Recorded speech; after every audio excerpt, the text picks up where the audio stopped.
kenapa tilang elektronik itu menerapkan denda maksimal? Bagaimana dengan sisa daripada denda ini, apakah akan kembali atau tidak?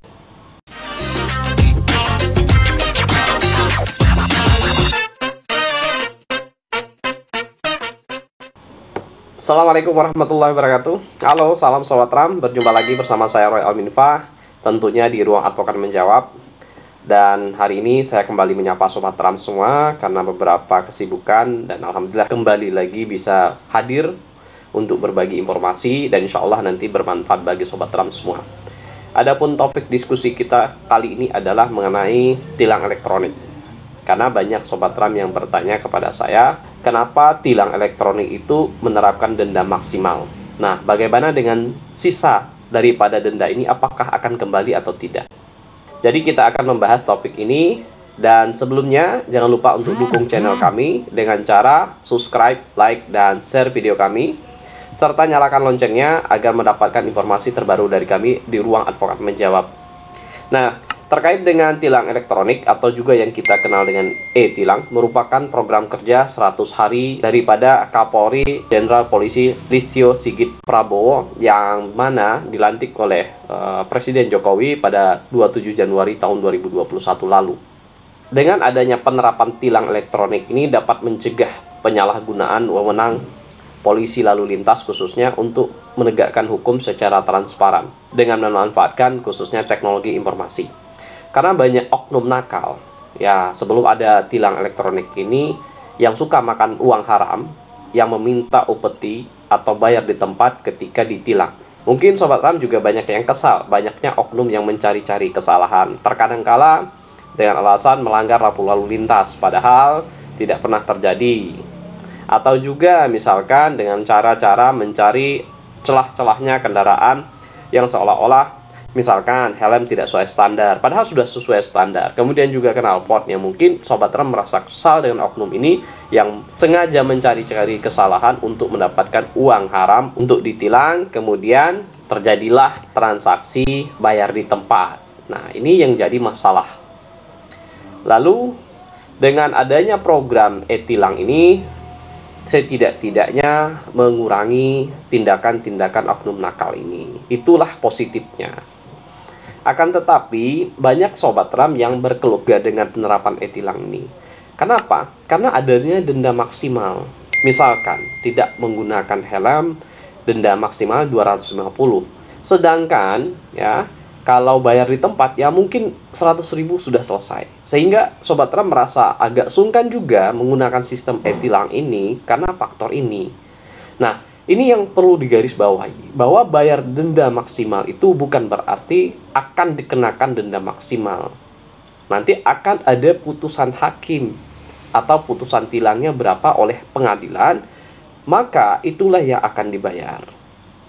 Sebagai contoh, ilustrasi, ketika Sobat Ram tidak menggunakan helm, kemudian dikenakan e-tilang atau tilang elektronik ini, maka Sobat Ram harus membayar uang sebesar Rp250.000 melalui akun bank misalnya BRI.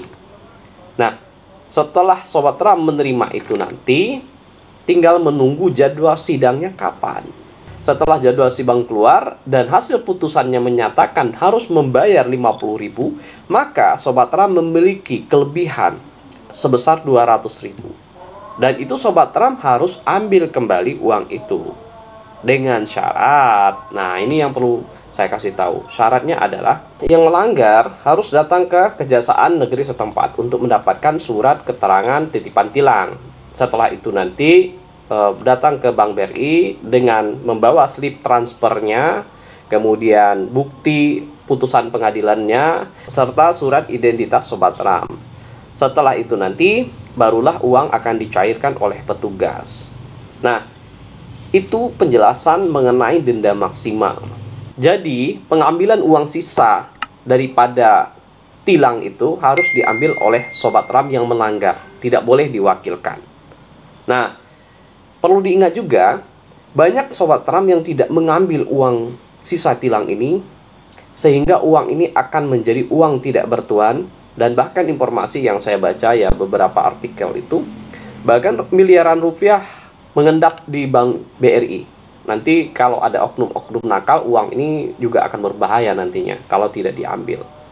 Jadi saran saya memang uang ini harus segera diambil ketika ada kelebihan daripada proses tilang elektronik ini.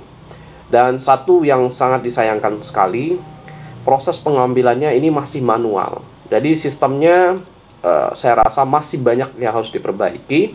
Ketika orang bayar secara transfer misalkan, harusnya akan kembali uang itu misalkan dalam akun tertentu atau kembali ke rekening tertentu. Seharusnya seperti itu.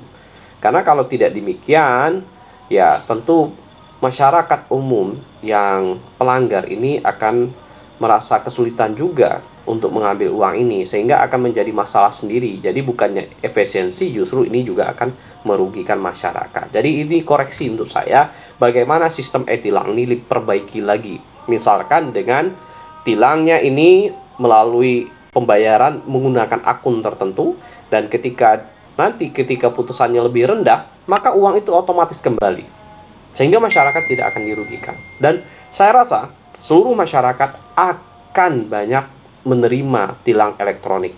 Tetapi ketika sistem ini dibuat setengah hati, ketika masyarakat ya tentu akan merasa malas untuk berurusan dengan e-tilang ini, sehingga ya ujung-ujungnya juga akan bernegosiasi dengan oknum di tempat, sehingga tidak efektif menurut hemat saya kalau tidak dibenarkan sistemnya agar lebih efisiensi.